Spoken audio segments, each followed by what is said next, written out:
আমন্ত্রণ জানাচ্ছি প্রিয় দর্শক, মানচিত্রের নিয়মিত আয়োজন কথোপকথন। এই প্রতিবেদনের শিরোনাম দেখে চমকে গেছেন আপনি। খবরটা যখন প্রথম আসে আমার কাছে, আমি নিজেও কম চমকে যাইনি। ভেবেছি এ আবার কি রকম পাগলের মতো কথা। বাংলাদেশ আবার কি করে ভারতের যুদ্ধে যে তার সম্পত্তি হয়? 1971-এর মুক্তিযুদ্ধে ভারত তো বাংলাদেশের মুক্তিযোদ্ধাদের সহায়ক শক্তি ছিল মাত্র। সে কি করে বাংলাদেশের মালিক হবে? 54 বছর হলো জন্ম নিয়েছে বাংলাদেশ, কিন্তু এমন আজগুবি কথা তো কোনোদিন শুনিনি। এমনকি এমন অদ্ভুত দাবি তো কোনোদিন করেনি ভারত। তাহলে আজ এমন কথা কেন? আবার শোনা যাচ্ছে নিজের সম্পত্তি শুধু বলে দাবি করা নয়, নিজের সম্পত্তির দখল নেয়ার কথাও নাকি ভাবছে ভারত। এটাও তো আরেক অদ্ভুত কথা। দুনিয়া থেকে আন্তর্জাতিক আইন কানুন সব উঠে গেল। যে সূত্র থেকে পেলাম খবরটা, তাকে জিজ্ঞেস করলাম মানে কি এসব কথার। মানে বলতে কোন যুক্তিতে এসব কথা ভাবা হচ্ছে বা বলা হচ্ছে। এবং তিনি তখন এই বক্তব্যের সপক্ষের যুক্তিগুলো বললেন। সেগুলো শুনলাম যখন, তখন গাঁজাখুরি ভাবনা বলে সহজে এড়ানো গেল না। প্রিয় দর্শক, আপনারাও শুনুন সেই যুক্তিগুলো এবং জানান আপনাদের নিজেদের অভিমত। দেখুন, বাংলাদেশ ভারতের সম্পর্ক এখন পয়েন্ট অফ নো রিটার্নের জায়গায় চলে গেছে। বিশদে বলার দরকার নেই, আপনারা সব জানেন। পরিস্থিতি এতটাই বিপজ্জনক যে এমন একটা ভাবনা ভারতীয় নেতৃত্ব ভাবতে শুরু করেছেন যা সাধারণভাবে চিন্তায় আনা যায় না, যা এক কথায় অকল্পনীয়। গত 54 বছরে ভারতের ভাবনায় এই কথা ওঠেনি কোনোদিন, কিন্তু এখন এই 2025 সালে উঠছে, অল্প করে হলেও উঠছে। আমি ইতিমধ্যে এই ভাবনাটি সম্পর্কে অকল্পনীয় শব্দটি ব্যবহার করে ফেলেছি। এবার এর সঙ্গে যোগ করব আর একটি বিশেষণ। সেটা হলো ভারতের বর্তমান ভাবনায় বাংলাদেশ নিয়ে যে বিষয়টি এসেছে, সেটা যদি কার্যক্ষেত্রে বাস্তবায়িত হয়, অর্থাৎ ভাবনাটা যদি কাজে রূপান্তরিত হয় শেষ পর্যন্ত, তাহলে এটা হবে বিশ্ব রাজনীতিতে একটি পারমাণবিক বোমার বিস্ফোরণের মতো। কি ভাবছে ভারত, বলবো সে কথা। তবে তার আগে কয়েকটি বিশেষ বিষয়ের দিকে আপনাদের দৃষ্টি আকর্ষণ করব। প্রথমে 71-এর যুদ্ধ। এই যুদ্ধটা কার বা কাদের মধ্যে ছিল, কেন ছিল? আমরা ভারতের মানুষ এবং বাংলাদেশের মানুষও এতদিন জেনে এসেছি যে পাকিস্তানের শাসন থেকে 1971 সালে পূর্ব পাকিস্তানের মানুষের মুক্তির সংগ্রামে ভারত ছিল সহযোগী বন্ধু। ভারতের সহযোগিতায় পূর্ব পাকিস্তানের মানুষ লড়াই করে দেশ স্বাধীন করেছে। কিন্তু বাংলাদেশেরই কিছু সংখ্যক বুদ্ধিজীবী ও সুশীল সমাজের মানুষ অনেক দিন ধরে বলে আসছেন ভারত তার নিজের স্বার্থে পাকিস্তানকে দ্বিখণ্ডিত করার জন্য 71-এর যুদ্ধ করেছিল। অর্থাৎ পাকিস্তান দুভাগ হয়ে এই যে নতুন দেশ বাংলাদেশের জন্ম হলো, এটা কোনো মুক্তিযুদ্ধ নয়। এটা বলছে কারা? বাংলাদেশের একটা বড় সংখ্যক লোক। ভারতের ষড়যন্ত্রের ফল মাত্র এইটা বলছে। আমি আশা করি এটা যে মিথ্যা বলছি না সেটা আপনারাও জানেন। এসব কথা সত্যিই উঠেছে। এই যে ন্যারেটিভ, এটা যে নতুন করে হঠাৎ এসেছে তা নয়, বেশ কিছু বছর ধরেই শোনা যাচ্ছিল। এমনকি সেই 71-এও জামায়াতে ইসলামীরা বলতো এ কথা। সেই জন্যই তো তারা পাকিস্তানিদের সহযোগী রাজাকার হয়ে গেছিল। তবে সেটা বলতো তারা তখন ছোট আকারে, কারণ জামাত বড় শক্তি ছিল না তখন। আর সরকারিভাবেও এই ন্যারেটিভ গড়ে ওঠেনি কখনো। সে বিএনপির আমলেও ওঠেনি, বা হোসেন মোহাম্মদ এরশাদের আমলেও ওঠেনি, কিংবা জিয়াউর রহমানের সময়ও ওঠেনি। তা একেবারেই যা উঠেছিল সেটা একেবারেই বেসরকারি স্তরে। কিন্তু গত বছরের জুলাই অভ্যুত্থানের পর থেকে এই ন্যারেটিভ তার যেমন অনুগামীর সংখ্যা, এই ন্যারেটিভ সমর্থকের সংখ্যা বেড়ে গেছে, তেমনি এই ন্যারেটিভ সরকারি হয়ে গেছে। বর্তমান শাসক হয়ে যারা আছেন তাদের সহযোগী ইসলামী দলগুলি, এনসিপি, এবি পার্টি ইত্যাদি, এবং সেই সঙ্গে বাংলাদেশের এক বড় সংখ্যক বুদ্ধিজীবী ও সুশীল সমাজের মানুষ স্পষ্টভাবে ঘোষণা করেছেন মুক্তিযুদ্ধ বলে আসলে কিছু নেই, ছিল না। ভারতের চক্রান্তেই পাকিস্তান দ্বিখণ্ডিত হয়েছে, যার সহজ অর্থ হলো বাংলাদেশের জন্ম হয়েছে মুক্তিযুদ্ধের ফলে নয়, ভারতের ষড়যন্ত্রে। ভারত পাকিস্তানকে যুদ্ধে হারিয়ে বাংলাদেশের এই পাকিস্তানকে বাংলাদেশ থেকে, মানে পূর্ব পাকিস্তান থেকে তাড়িয়েছে। এই কারণে রিসেট বাটন পুশ করে মুক্তিযুদ্ধ মুছে ফেলার কসম খেয়েছেন সরকারের প্রধান মোহাম্মদ ইউনূস স্বয়ং, এবং তার সঙ্গে আছে যে দলগুলি তারাও। এদের মধ্যে বিএনপি দলটিকেও কিছু পরিমাণে নেওয়া যায়, কারণ বিএনপি অনেকটা কিরকম জানেন, বিএনপি অনেকটা হলো সেই জলে নামবে কিন্তু চুল ভেজাবে না গোছের রাজনীতি করে। তারা মুক্তিযুদ্ধের পক্ষে যেমন, তেমনি আবার পাকিস্তানের পক্ষে।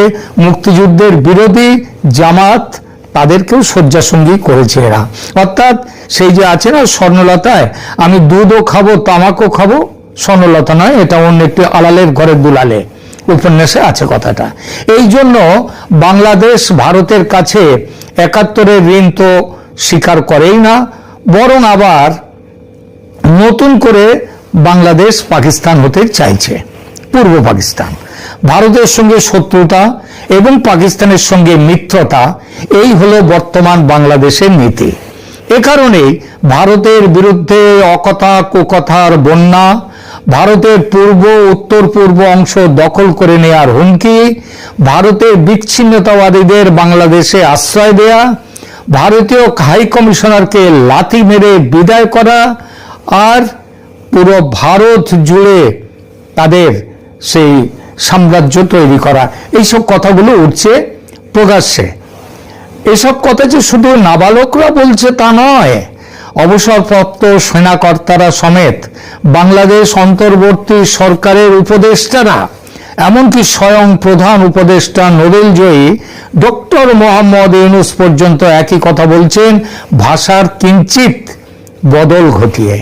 এই প্রেক্ষিত মাথায় রেখে আসুন ৭১-এ আবার ফিরে যাই। যুদ্ধ হয়েছিল ভারত ও পাকিস্তান এই দুই দেশের মধ্যে। ১৯৭১-এর ১৬ই ডিসেম্বর পাক বাহিনী আত্মসমর্পণ করেছিল যুদ্ধে পরাজিত হয়ে। নিয়াজির নেতৃত্বে পাকিস্তান ৯৩,০০০ সেনা সমেত বশ্যতা স্বীকার করে ভারতের জগজিৎ সিং অরোরার বাহিনীর কাছে একটি শান্তি চুক্তির মাধ্যমে। এই চুক্তির সময়, চুক্তি স্বাক্ষরের সময় সেখানে কিংবা কাছেপিঠে কোথাও কি মুক্তিযোদ্ধাদের কোনো নেতাকে দেখেছেন, কোনো সেনানীকে দেখেছেন? না। কারণ পাকিস্তানি জেনারেল নিয়াজি বলেছিলেন, আমরা ওই পূর্ব পাকিস্তানে যারা পাকিস্তানের বিরুদ্ধে লড়াই ঘোষণা করেছে, আমরা তাদের কাছে হারিনি, আমরা হেরে গেছি ভারতের সেনার কাছে। বশ্যতা স্বীকার করব ভারতের সেনার কাছে, ভারতের কাছে। মুক্তিযোদ্ধা নামক অশিক্ষিত অপেশাদার কোন সৈনিকের কাছে পাকিস্তানি পেশাদার সৈনিক আত্মসমর্পণ করবে না। এই কারণেই আত্মসমর্পণের অনুষ্ঠানে শুধুই ছিলেন ভারতীয় সেনানায়ক। এর থেকে এই সিদ্ধান্তে আসা নিশ্চয়ই ভুল হবে না যে ৭১-এ পরাজিত পাকিস্তানি সেনা সারেন্ডার করেছিল ভারতীয় সেনার কাছে, এবং পাকিস্তানের অন্তর্ভুক্ত যে পূর্ব পাকিস্তান সেটাকে তুলে দিয়েছিল ভারতের কাছে, কোনো মুক্তি বাহিনীর কাছে নয়, কোনো মুক্তিযোদ্ধার কাছে নয়।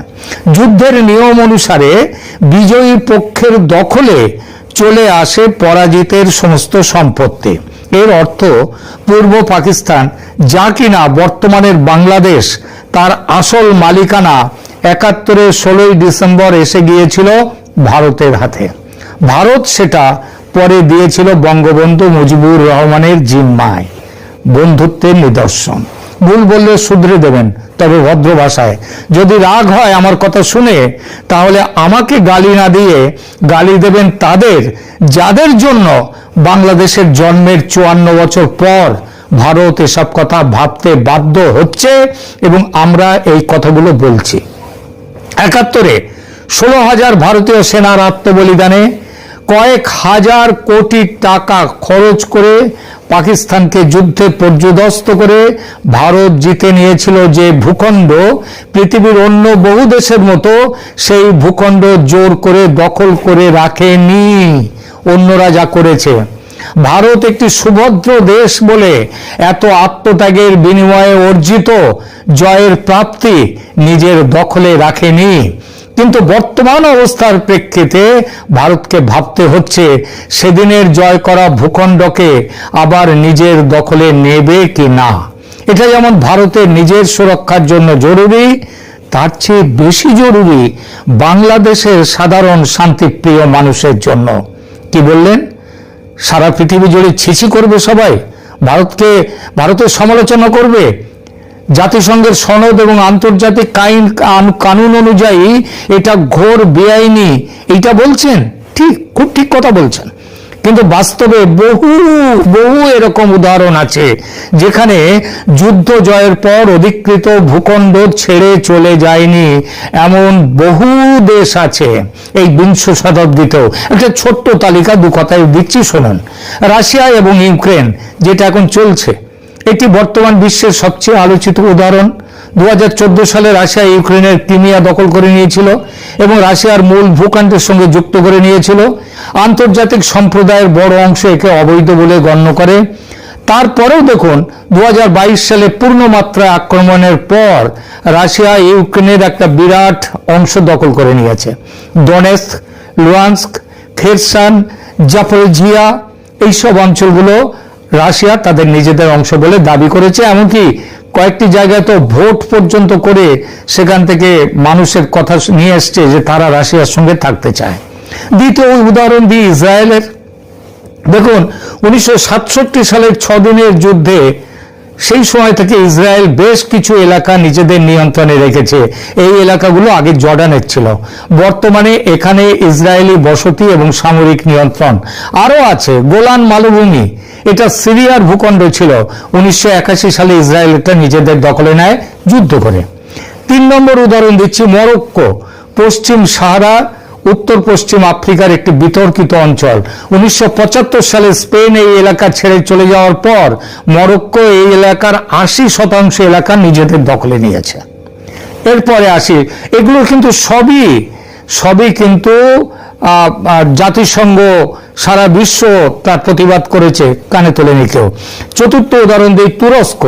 1974 সালে সাইপ্রাসে একটি অভ্যুত্থানের প্রতিক্রিয়ায় তুরস্ক দেশটির উত্তর অংশে তুরস্ক এসে এই দেশটির সাইপ্রাসে সামরিক অভিযান চালায়, অনেকটা বাংলাদেশের মতো, পূর্ব পাকিস্তান বাংলাদেশ। এরপর থেকে সাইপ্রাস দ্বীপের একটা অংশ তুরস্ক দখল করে নেয়, যার নাম এখন হচ্ছে তুর্কি রিপাবলিক অফ নর্দার্ন সাইপ্রাস, যা কেবল তুরস্ক ছাড়া আর কোনো দেশ পৃথিবীর যাকে স্বীকৃতি দেয়নি।